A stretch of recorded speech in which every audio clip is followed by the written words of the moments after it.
When I started to write the script for Roy, I was basing it entirely off of what if I took something that I love and put it with something I know. So that was sci-fi and this vintage sense of reality. Roy is essentially just this short little snippet about a broken female robot who stumbles into the shop of this mechanic Roy, and in the process of their interaction, she starts to shut down and eventually dies, and Roy sacrifices himself for her. So it's a story about true sacrificial love.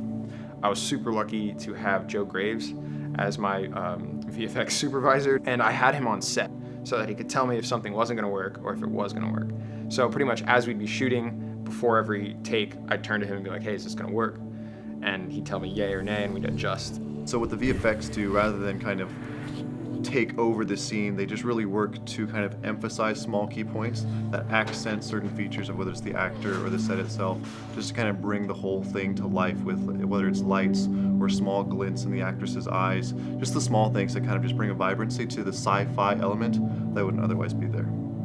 Some of the aspects to the VFX were the actual suit of the girl. So her costume has built-in green sections to be keyed out to make her seem slightly less human. We had a green suit made by James Guerky, and just having like, I don't know, dark leggings wouldn't have had the same effect. So the VFX were pretty intensive on trying to make sure that we could key all of that out and just replace those with gaps or slight mechanics.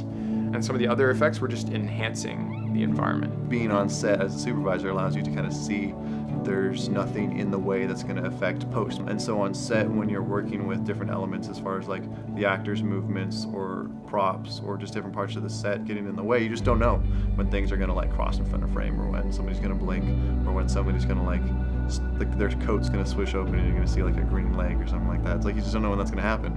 Those are some of the small things you can't always predict, and when they do happen, either it's like, okay, can we do another take, or you just kind of suck it up and realize that you're going to do some rotoscoping in post, which happens.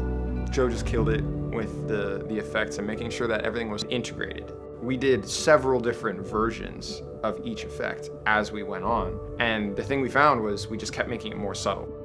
Pretty much her eye is a little bit slightly illuminated, so it kind of looks like it's glowing in the dark. Joe kind of liked to use the analogy of like cat eyes.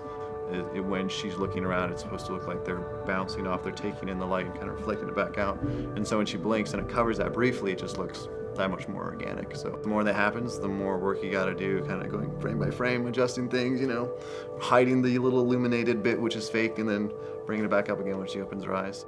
My biggest challenge was making sure that the VFX all served the story. Because sometimes it's easy to get carried away with a cool idea and just go like, oh, this is just cool, let's just do it.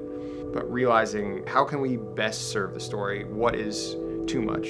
What is too little? How can we enhance the world or the characters or whatever we were doing, as long as it served the story? At the end of the day, it's all about an experience that the audience can go through, and the VFX should serve that experience.